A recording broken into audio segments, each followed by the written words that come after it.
Good morning, CDT day 80. I've been having trouble with my phone since last night. It died, and then every time I try to charge it, it automatically tries to turn itself on, and that kills the battery, and it does it over and over again on a loop. So I haven't been able to record anything out of camp this morning, but it looks like I got it up and running now. So it's on the solar charger, and I had to sit for like an hour on a pass just to give it that juice that it needs. So now we're around 40%. It should be stable enough to charge while I'm walking. But anyways, yeah, sleep was really good last night. Views this morning were incredible. And the mountain that I've been climbing is called Ptarmigan Peak. And I happened to find a ptarmigan as I was walking by the trail. And he was only like 10 feet from me. And he was not scared away, of course, because I didn't have my camera. So it seems like wildlife know about cameras or something, because when I don't have it available, they're totally chill and they do whatever and it's no problem. But then when I do have my camera, they're running away or they're too far away. Well, hey, such is life. Maybe I'll find more wildlife today. But yeah, onward to the trail.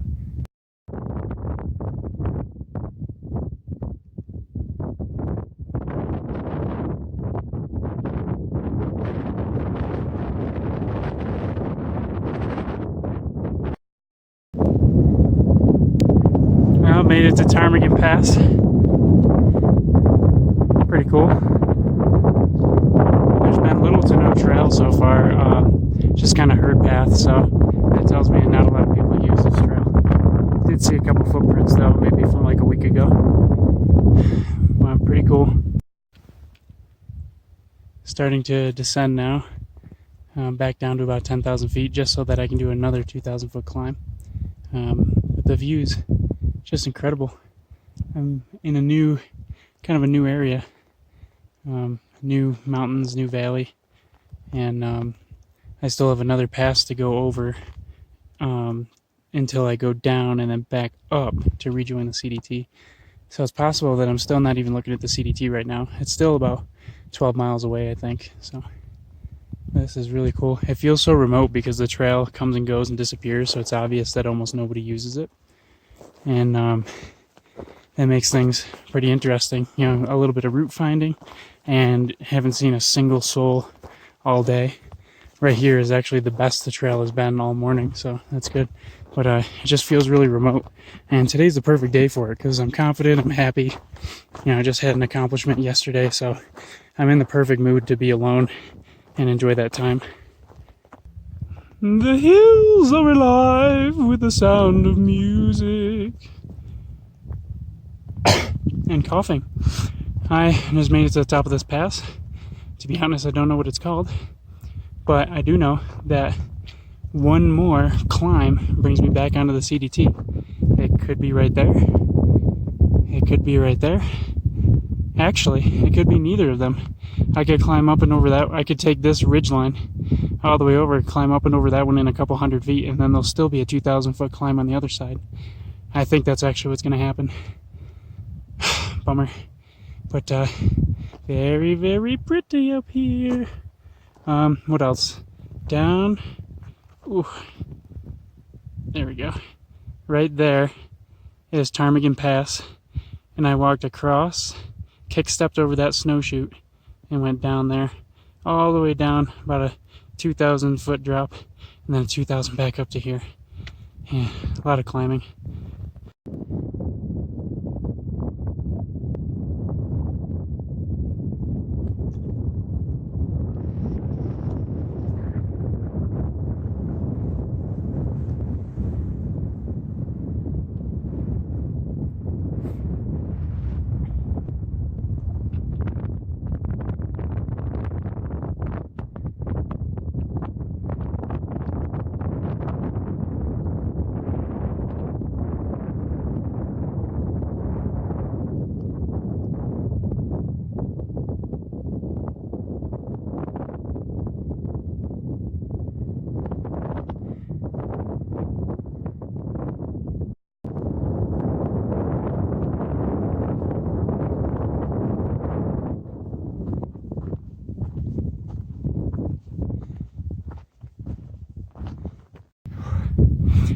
Made it over yet another pass.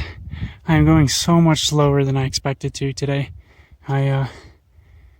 Just energy's been kind of crapping out, and I think it's the amount of climbing, because this would be the most climbing I've done on the CDT so far. It's like over, excuse me, it's like over 6,000. But the CDT comes back right there. Let's see if I can do this better. Yeah, right up there where that forest road meets the ridgeline. I'll be back on the CDT and then follow that ridgeline on a loop. So I have to get to that forest road and then climb that forest road to the top, and then it'll be another 2,000 footer or so. I finally got my first moose encounter, and it's a bull.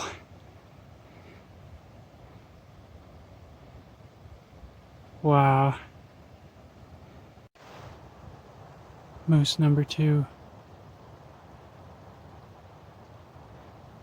I'm not sure if it's the same one because it has the same size rack.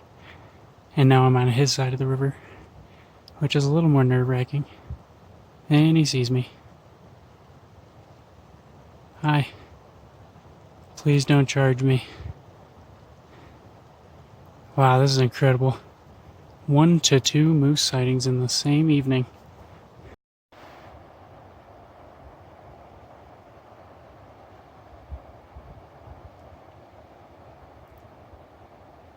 That is one huge animal. Wow.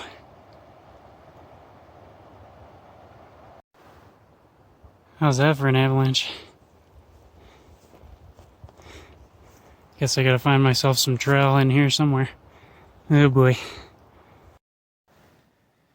Alright, the plan was to climb all the way atop this ridge and then take it all the way around to the other side, which is about 7-8 miles away, in order to camp in some trees. But I'm very tired for some reason, and kind of lethargic, so I was having a lot of trouble today. So I'm setting up camp right here, just short of the ridge. Now I am pretty exposed, but what I did was I knocked every stake in, all the way in, with some rocks, and then covered every stake with rocks, tightened down everything on the rainfly, and I also picked a spot that has a little bit of a windbreak with some of the trees, so that helps. But yeah, also it's a very calm night, so it's easier to be somewhere that's exposed. Let's see if you can get a little nice panorama of the sunset here. Ooh, yeah. It's a very calm evening, so I'm not terribly worried about wind, but you never know when it can pick up in the night, so I'm not really going to take my chances. But look at that. That is just incredible.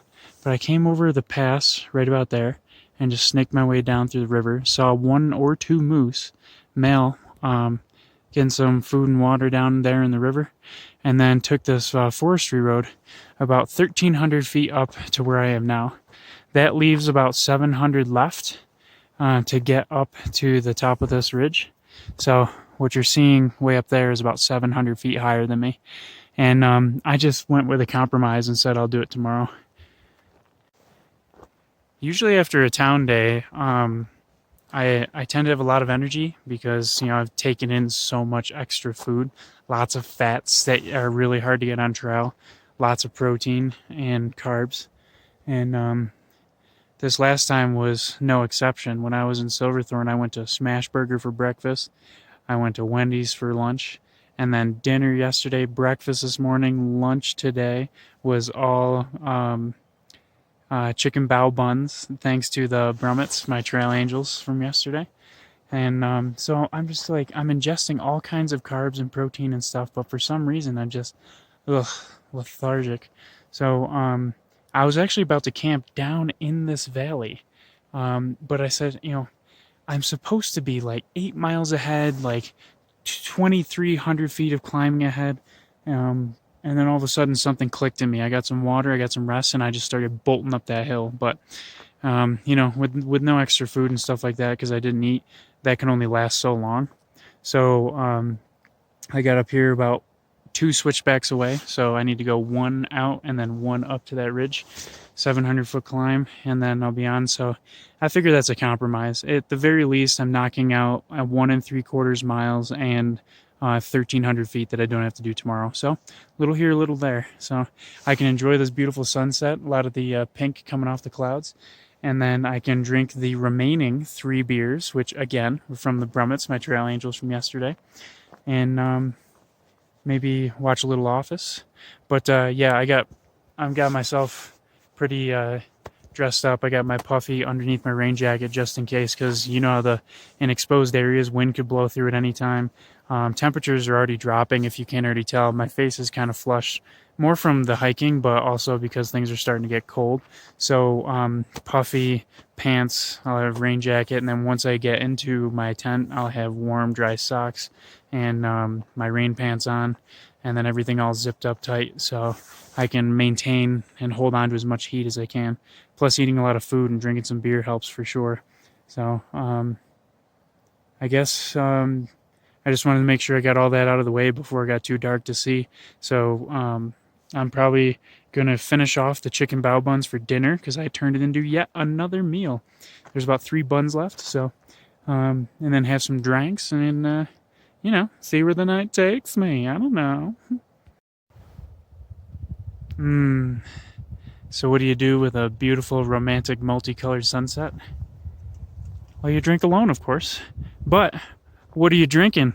The Juicy Banger.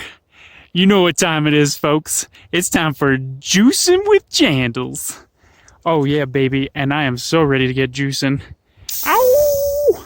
Don't worry, guys, I will not fall off this hill. It has been on my mind the entire time when I thought about starting to drink. I will remember this hill.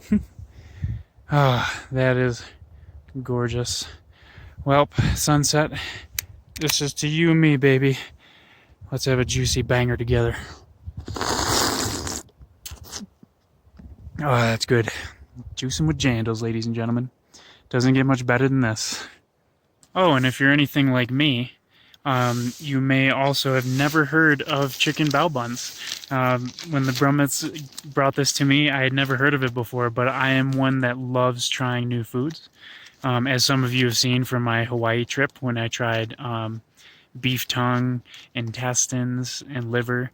This isn't really supposed to be as adventurous. It's just a pretty common dish, but I just never heard of it before. So I was excited to try something new, and I'm so glad that I did because it's amazing. So these are bao buns. They're doughy. They have some pretty good flavor to them, and then you flip them open like so. Oh, like an open book. And then what I've been doing with these bao buns is throwing on some chicken. Actually, let me flip this over. It's easier than just looking at my face. So I take the bao bun, and then I put some pinches of chicken on there. Already cooked chicken. Throw that in there like so. Yes, I did use hand sanitizer before I started this video. Thanks for wondering. And then I've been loading it up like that. Oh, putting the other bun right back on top, almost like a little sandwich. Oh yeah.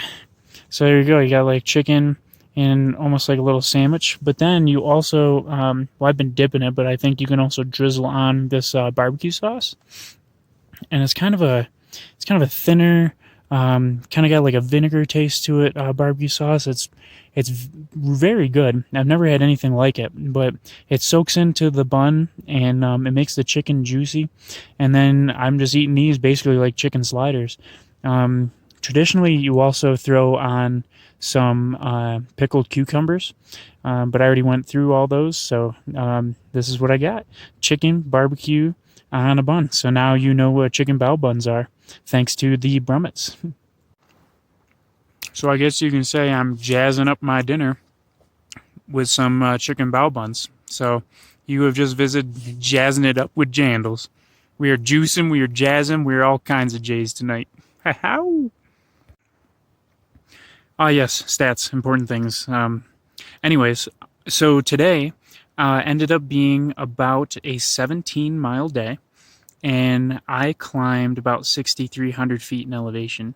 One of the hardest working days in terms of elevation that I've done on the trail so far, and it's no wonder that all those days just keep beating each other one after another, because this part of Colorado is just very, very elevated. There's just mountains go straight up, straight down, and they don't usually connect to each other. So ridge lines have been hard to come by. It's just been popping over passes, down into valleys, up the next pass, down into the next valley. So it's been a lot of work, and I think that's why a lot of it's been kind of making me tired. And the next 2 or 3 days or so are no different. There's some big climbs in there, so nothing to do but to knock them out. So yeah, 17-mile day, 6,300 feet in elevation gain, and now I'm camping on this ridge. So we'll see what tomorrow brings. So thanks for watching episode 80 of the CDT. Check out some photos. I got some good ones today, and we'll see you guys tomorrow. All right.